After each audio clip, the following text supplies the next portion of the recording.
When you think about places with fresh air, we think of mountains, the beach, the forest. No one would say office air, but the reason may be more than just your coworker who uses crystal deodorant. Air quality affects our mood, our mental clarity, our health, but is air quality as important as, say, water quality? Could the air in your home and workplace actually be a drain on your health? My next guest worked in the natural disaster restoration sector, witnessing firsthand the impact of polluted air on people's health. It was through these encounters that he discovered that none of the conventional air purifiers on the market could make meaningful air quality improvements in disaster cleanup or everyday conditions. What did work were large, loud, and ugly commercial grade air scrubbers.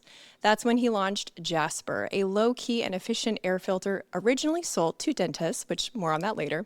But in 2023, he lowered the price and opened it up to the public. Today, he's going to separate the hype from the HEPA as we ask the question, is your air making you sick, dumb, and tired? Innovator, air master, Canadian Austinite, Mike Feldstein. Thanks for being Damn, here. that was a good one. Thanks. No problem. Thank you so much. So, I want to start out right away by asking you this sort of like cynical question because in the wellness space, we see a lot of one upping, we see a lot of showboating, right? Like, oh, look at my Lululemon leggings. Oh, I'm shopping at Whole Foods. I'm more non toxic than you. How do we know that fancy air filters aren't just another one of these things? They are a lot of the time. They are definitely one of those things. There's literally an air purifier that is a plant with a fan in it that claims that it cleans the air in your whole home. Of course, Oh, it has no data to back it up and they can't prove it, but you should trust them.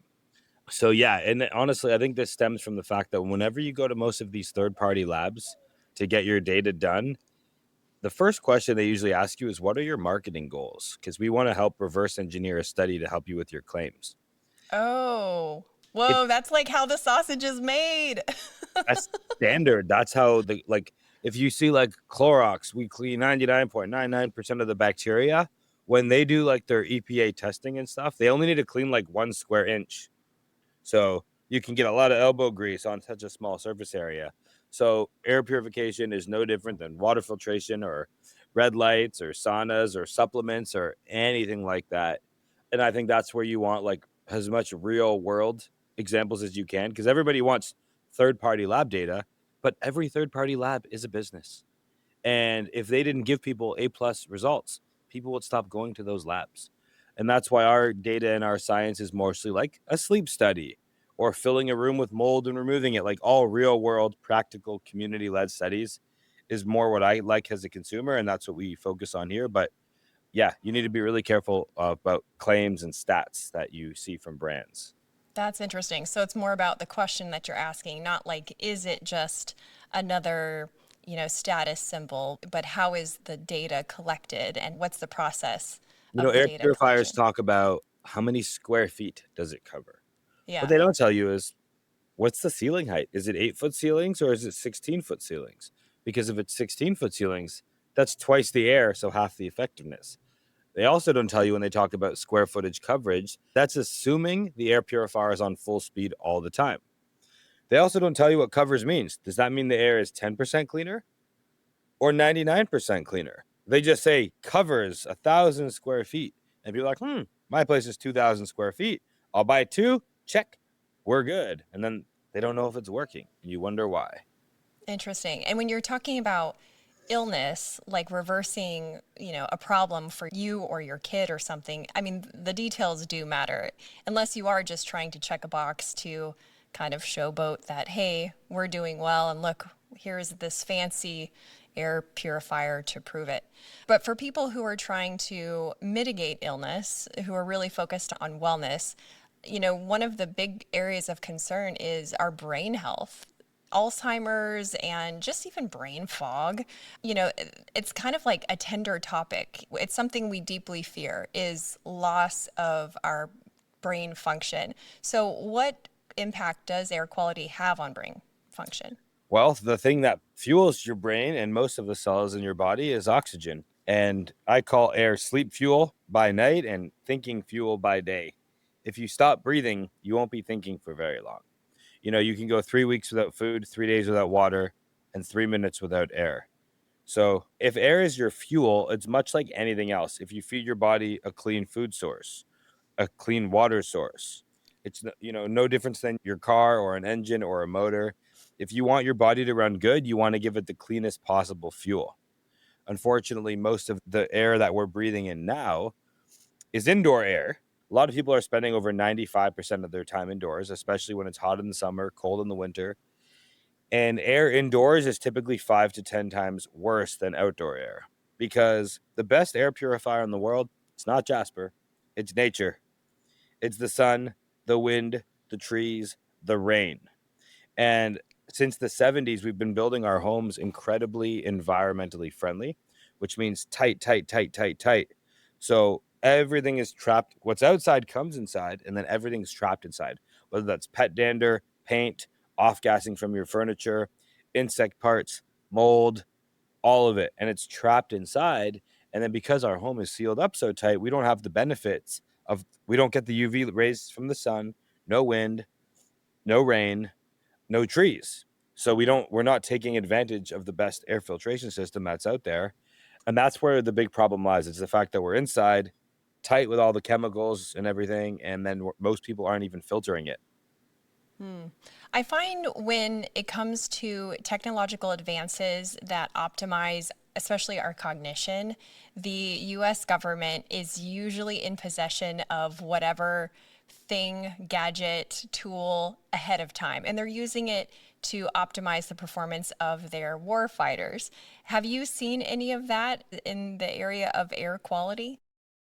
Believe it or not, a lot of companies have tried over the last several years to claim like innovative technology in the air filtration space. But what NASA, the space station, surgical operating rooms, they're all still using simple HEPA. So in certain times, there's time for innovation, but then there's times when you want to use the tried and true, whether that's wood or concrete or sand for glass. And HEPA, which has been around since it got invented during the Manhattan Project to filter out biologic contaminants. But now, so I would say, as far as I know, with air, the gold standard and the tried and true is still going strong. And we're always looking at this because eventually there will be a technological breakthrough. It's silly to say that just because this is the way that's been the best way of doing it for 50, 60, 70 years, that it will always be the best way. There are some, in actual fact, there's a lot of these carbon credits to work on carbon sequestration, to filtering, to capture carbon. And it's looking like some of that technology could actually be really effective in air purification systems as well. It's like it captures carbon and all this other stuff. So it's possible that we're going to find a lot of breakthroughs there, but so far, nothing that I know of. When it comes to preventing illnesses, what are we talking about? Like mostly in crowded spaces, or are we talking also illness prevention in, say, a 2,400 square foot home with three people in it? Well, both. Schools are also a really, really big one. There was a study in Finland not long ago that just last year actually, that showed when they put air purifiers in classrooms, they had a 30 to 50% reduction in absenteeism. So if you think about it, like, how does one person make another person sick? It's either by like physical droplets, saliva, or air. So in an outdoor environment, we're not really concerned about that because all of our air is dispersed and the UV light from the sun kills everything, and the wind breaks everything down, and the rain washes everything away. But an indoor environment, like, we work with a lot of wellness businesses and massage therapists, chiro, physio, naturopaths. And when they're in like a treatment room that's 10 by 10, they're sharing the same air. So anything that one person is breathing, the other person is inhaling. It's like two fish in the same little fishbowl. Yeah. And if you're not filtering that water in that fishbowl, there's going to be a lot of cross contamination and a lot of people getting sick. And then just like same thing with pollen and mold, like we can handle allergens outside a lot better than we can indoors. And it's that beat down 24 hours a day. And really, because air is our fuel, it's impacting our sleep quality, our thinking quality. And if you have bad air in your bedroom, now your sleep is compromised significantly. And if your sleep is compromised, then your body can't get parasympathetic and it can't heal and it can't recover.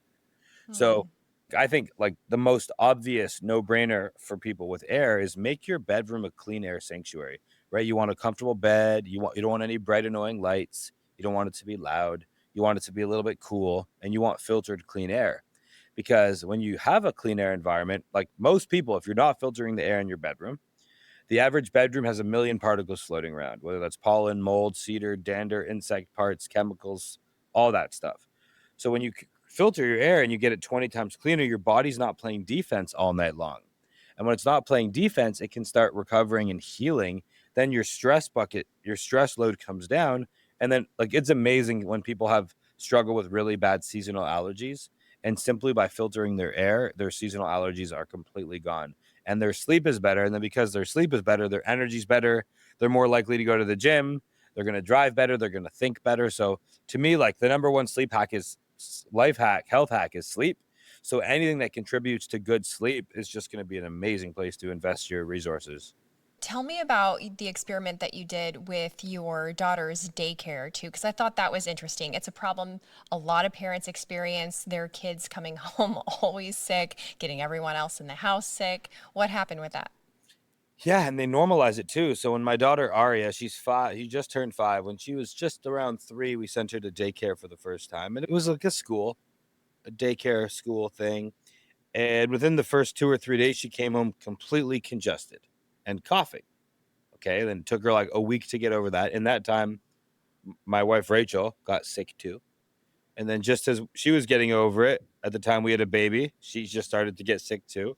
So it became like a 3-week thing. And then a few days later, she was sick again. And I'm like, we're in their school 3, 4 months. I'm like, I'm pretty sure she's been sick 70 or 80% of the time. So, we asked the doctor. I started like reading around. I'm like, what's going on? She wasn't sick. And then, we take a break off school for a month for summer break and she's not sick anymore. So it was very clear that all of the kids in an airtight box was contributing to her sickness. No surprise there. So I gave the school a Jaspr. We put it in her classroom and her like almost stopped getting sick because the schools have decent cleaning protocols. They wipe things down. I mean, they use harsher chemicals than I would personally like to see, which can create its own host of problems. But in terms of cleaning up bacteria and the spread of things like that, they're pretty good. But when all the kids are breathing on each other and coughing and sneezing and droplets and dirty diapers and the windows don't open and there's no ventilation, the kids are spreading everything. I talked about the therapist in the patient sharing room, try 12 kids, half of them who aren't potty trained yet, what's going to happen? Yeah. And then they get their parents sick. And like, I think the true cost of a sick child is unmeasurable because the kid's sick, then they're off school. Parents are sick, they're off work.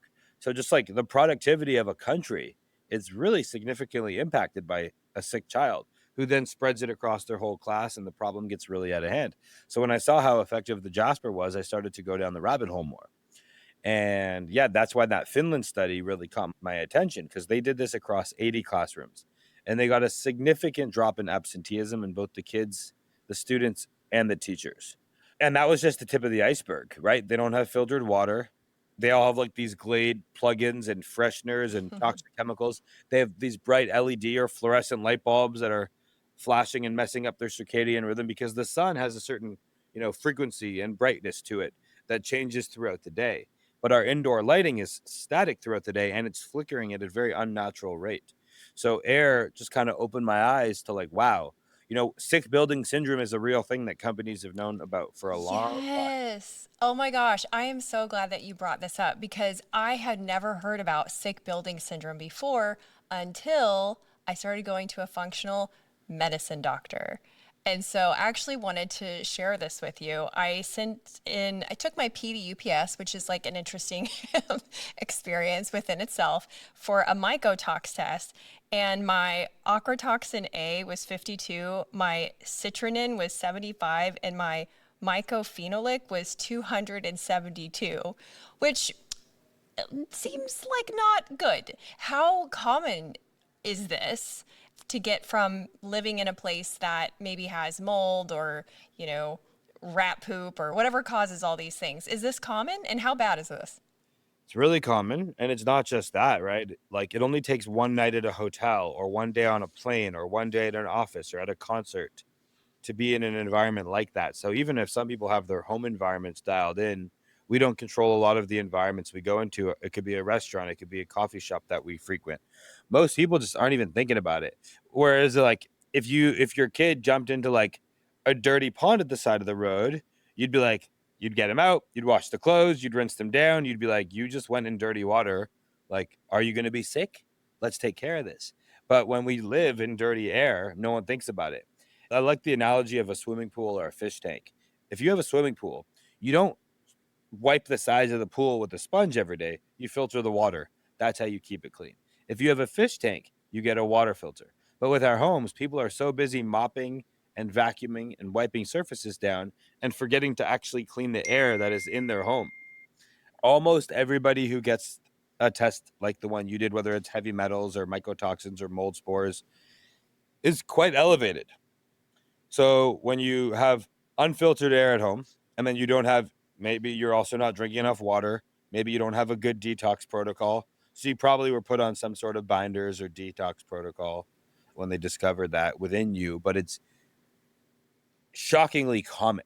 So, and it's a big travesty because a lot of people, they're sick, they travel, they feel better, they come home, they get sick again. Aha moment, is my home making me sick? And people think about sick building syndrome as if it only applies to offices, but no, it applies to your home too. And then they get the urine test or the blood test. They realize they have mold and mycotoxins. Then they test the dust or the air in their home. They see mold. They're like, I got the mold. They start ripping everything apart. And oftentimes there's no visible physical black mold to be found. It's just that the airborne mold spore count is high. If you think about it, like the old sandwich in a Tupperware growing mold, that's what your house is. It's airtight. So it's not breathing. So you have a problem. So it's incredibly common. It's shockingly, unfortunately common. I find it interesting, like the Finland study that you talked about, that these smaller, usually, like Nordic countries are doing these interesting experiments with their health or with their, societal problems. What do you think is holding larger countries like the US and Canada back from implementing these common knowledge, you know, interventions in places like schools, hospitals, etc.? I don't know. There's definitely a lot of the corporate capture machine has gotten pretty far along here, and a lot of the papers and the studies, and it's all really bought by big companies. And I don't think that there's a vested interest to make it bad. With all the food stuff now, it's like, okay, we can see that big food companies are lobbying studies and data. I don't think that the bad indoor environment was problematic at its core. I just think we over optimized for keeping costs down and Mm, keeping energy efficiency up, which I think is a reasonable thing to do. But you just have to consider the environmental effect, because you can make a really energy efficient building that's also a healthy building, and it doesn't cost anything extra to do it.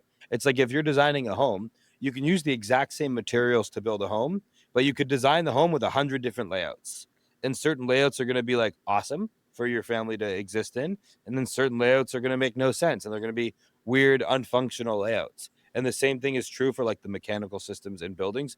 I just don't think we put much awareness and emphasis on health and environmental health here. But it does seem like there's quite a lot of tailwinds now. And I think the fact that we're talking about this and more people are starting to, like, even the White House last year had an indoor air quality summit. So really? I think it's lagging the rest of the world, or at least Europe's usually a step or two ahead on this kind of thing. I think it's coming. Is this a good time to tell everyone about your school experiment? I love that you're not just talk, you're actually like, all right, let's do this. Let's do this. So yeah, actually literally like 10 minutes ago I wrote this email about it. But in there I said like exciting news coming soon. I didn't tell anybody what we're up to yet. So yeah, my wife Rachel was a labor and delivery nurse, but she wanted to go into teaching, but we lived in Canada back then and there was no teaching jobs.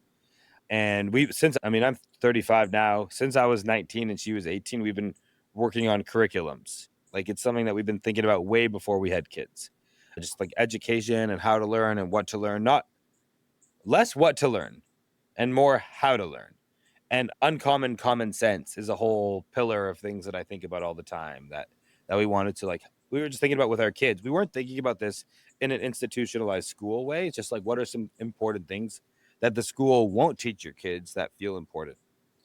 And so when I saw what happened with Aria, my daughter, with the Jaspr in her class, and then I'm seeing all the chemicals in there and the unfiltered water and the bad lighting. And then the Finland study, I'm like, okay, there's something to it. I'm like, could we sponsor a school? Like, how could we go about it? I actually was met with a school here in the neighborhood, and they were very interested in me donating Jaspers to all the classrooms. But when I said I want to start tracking the data of the sick symptoms and the absenteeism, they ghosted me entirely.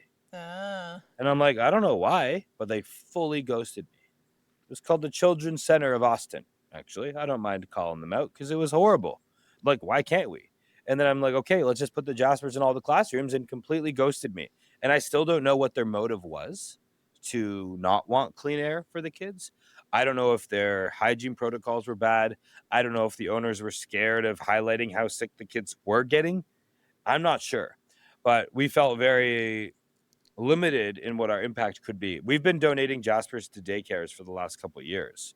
So whenever a Jasper gets returned, we refurbish it, we clean it up, and we donate it to Austin area daycares and things like that. And we weren't able to find it as a good school for our children that had good, healthy air, a good environment, let them play outside, learn practical skills, and teach them how to do math and read and write and core skills. And I was shocked because we were at a nature school for a little bit that taught my daughter. She was learning all the practical stuff and she was outside a lot having fun, but she couldn't read at all. And then in a small, like Rachel, in like 10 or 15 minutes, a couple times a week, taught her to read very quickly. So it's like this idea that you either have to be like a nature hippie kid who's like playing in the dirt or rigorously academic is entirely false. So we are opening a school here in Austin. And one of our big goals is to make the healthiest school in the country and be radically transparent in everything we do. We're going to have circadian rhythm lighting that mirrors the frequency of the sun. We're going to have air filtration in every class. We're going to have water filtration. We're going to have all non toxic cleaning products. We're going to have a lot of fresh air. We're building really big screened in porches so the kids can be amongst fresh air, but still have shade and a cool breeze. And, you know, if it's buggy outside, there'll be a barrier between them and the bugs. But the default should be the screened in porch or outside. And you should only go inside if you really need to. So we'll have classrooms inside and outside. And we're going to track absenteeism. We're going to track the sick rates. We're going to publicly post what we pay teachers, what we're investing in stuff.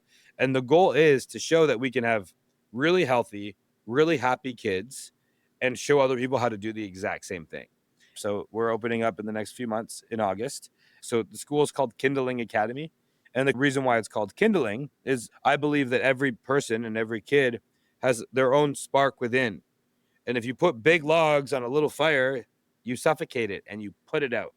And I saw that happen to a lot of kids in school where their spirit got damped down by being stuck indoors all day and put into a rigid environment. So our philosophy is kindling a few sticks, very small ones, strategically placed with a little breeze, and let that fire grow on its own in whichever way that it will. So we're here to support kids with a very healthy environment. So this is the most exciting thing I could possibly be spending my life on.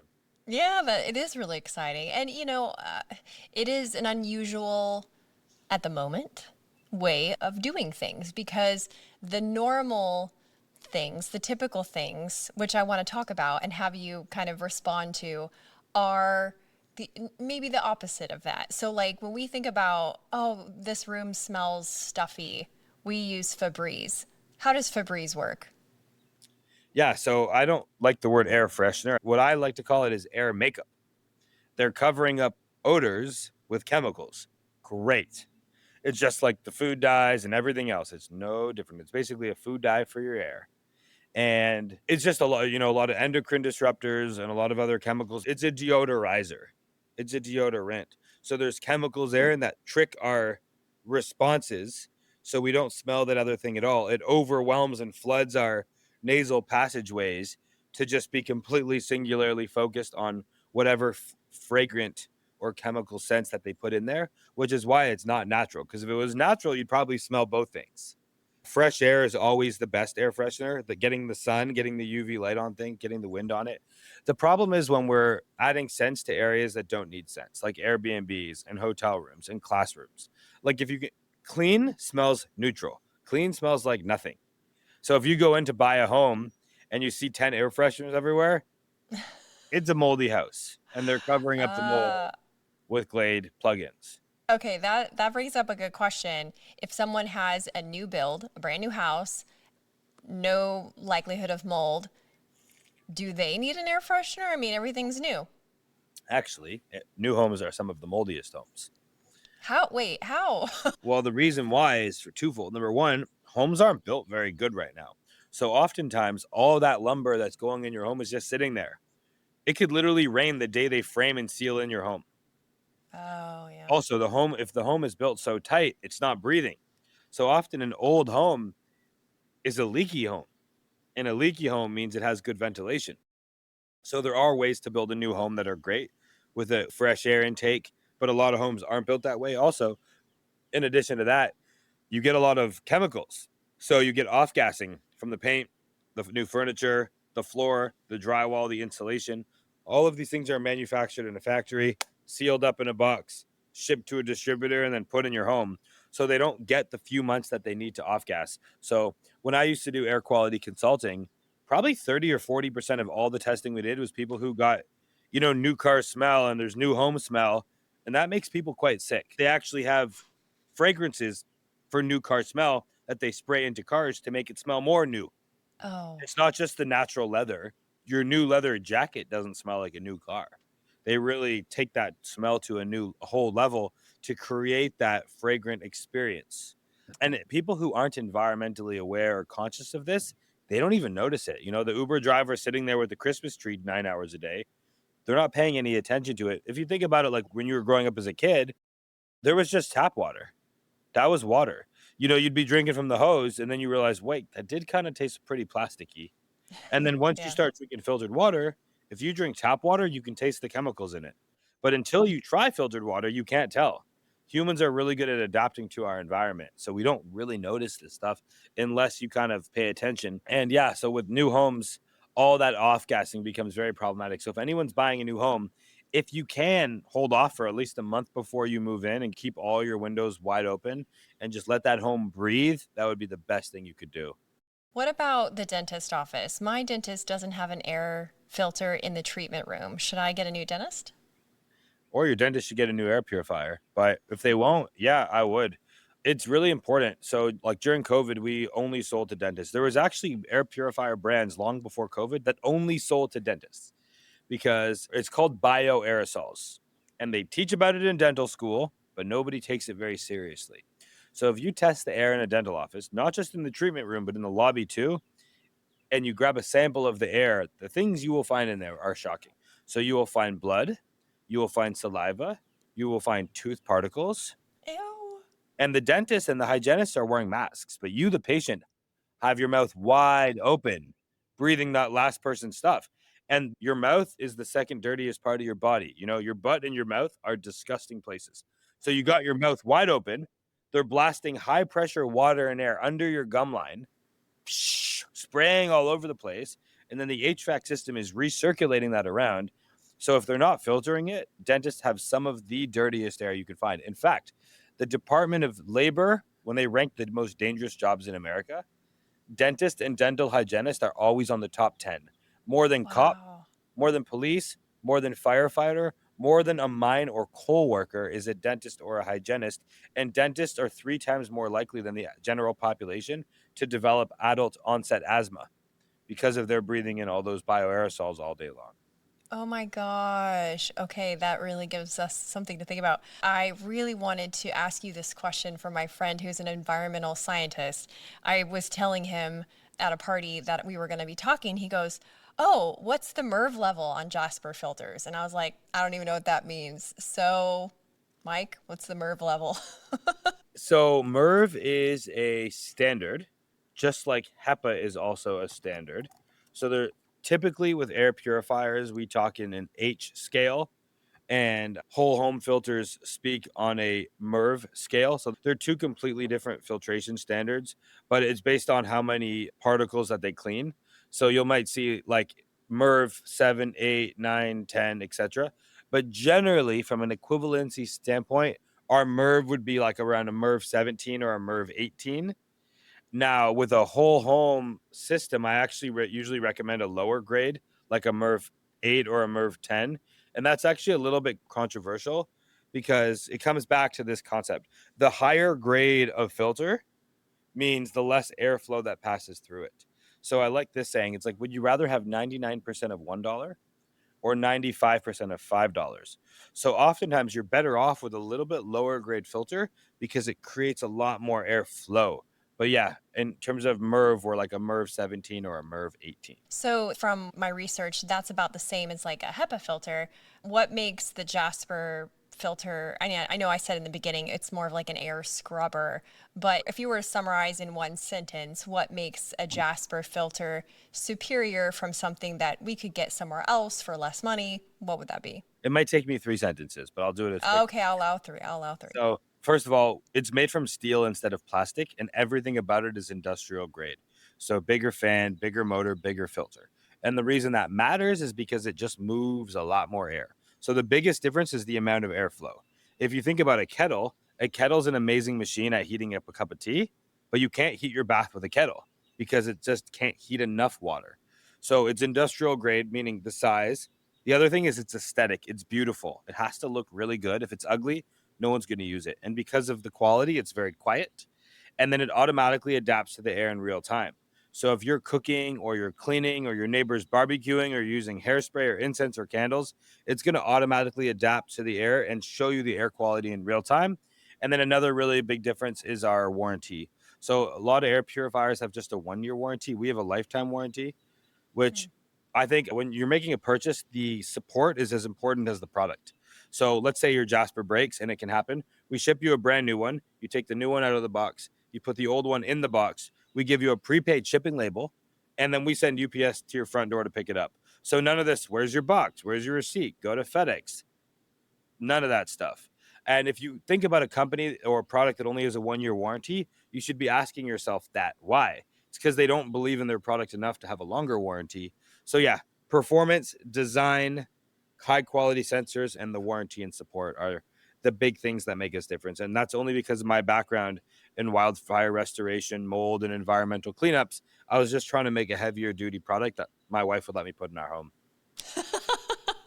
Well, I think when it comes to wellness, we are all looking for those heavy hitters. We don't want to get bogged down in the details, as my husband says, caught up in the weeds of, the minute decisions like that wear us down, because all these little decisions, they add up and they create decision fatigue.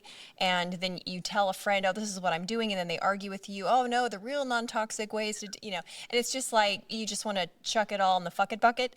And so what I love about this is that it sounds like a heavy hitter for all the ailments that we consider kind of like the modern way of living, and so we can have our cake and eat it too, at least in our homes. There's no So, and controversy with air because, people can debate the best diet.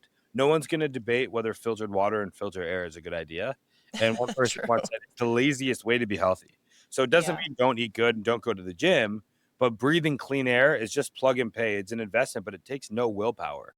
Yeah. So it doesn't require your bandwidth every single day. And once you start breathing better and sleeping better, it starts to compound and your energy allows you to get a lot more things done. Hey, and we all love that. Thank you so much for this discussion. Tell people where they can find you, find Jasper, and the very generous discount that you're offering the listeners.